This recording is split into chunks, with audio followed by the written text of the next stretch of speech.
This is my C60 transmission that I got from the junkyard, and they had cut this wire off. I don't know why they cut the wire, but they did. It was an easy plug to just unplug it, which I had to pay an extra $8 for this, but I am just gonna solder this real quick. I started a little bit, this isn't exactly a tutorial, just me doing it. So I started before recording.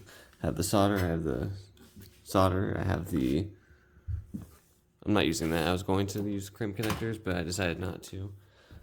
The heat shrink wires, which I actually only ever used one of these so far. And then I conveniently have a plug right there. Trying to not only hold these two pieces still while soldering and getting this camera angle at the same time is proving to be quite difficult. I unfurled the wires a little bit, so I just want to merge them like this. I just want to solder them, just like how it is right here, but I can't. This thing needs to bend a little bit, that'd be great. Like right over here needs to bend a little bit. Oh, don't move that up.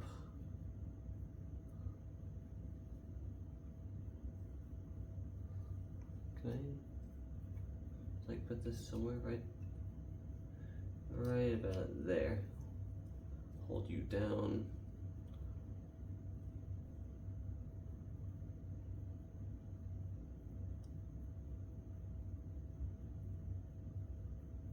It's good right there.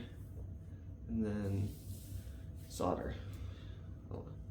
I'm alright if any solder falls onto the transmission or the dirt covering the transmission. I'm alright with that. So let's see how far I can get with this right here. Be very careful because this shit's hot. Oh no, I got some solder on the other wire. The other side of the other wire, oh no. So I didn't want to cut the wire too short on both ends. So I grabbed some spare, I think 16 gauge wire, just increasing the length of the wire harness a little bit, like at 2 inches on each end max.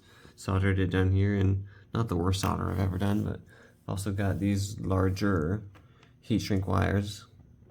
Just slide this one right over there, and then that one of those on these ends, and then, yeah. Disclaimer, this shit is very fucking hot. Don't mess with it.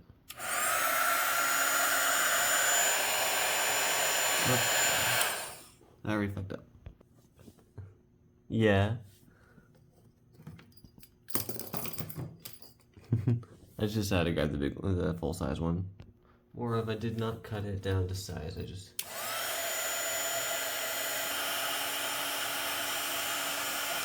I think that's as shrinkage as it's gonna get, and that should be fine.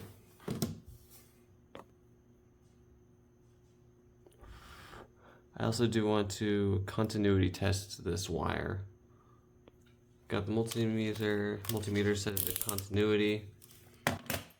Doesn't really matter which side is positive or negative, so I'm just gonna shove the positive one right here on the correct wire. This is gonna be hard to do-ish, maybe. Yeah, this is gonna be difficult. It's reading something. Nope, I just had it.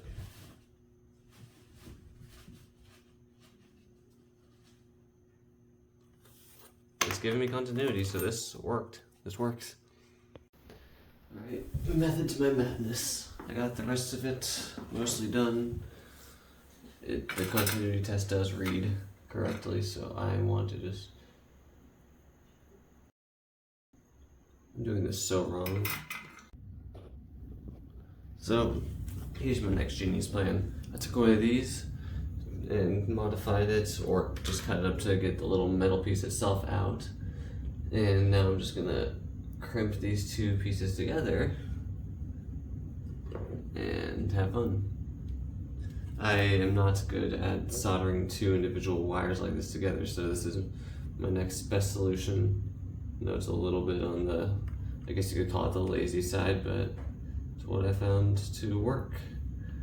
And I don't think this is gonna cut it here. Careful, this can get very hot very quickly, like very, very quickly. Or it just straight up falls off because this tool, these Walmart tools, man. Well, it should be fine. This part, it's still a little warm. this part isn't going to go over these pieces at all. It's more just for decoration, but this is not going to short out on anything.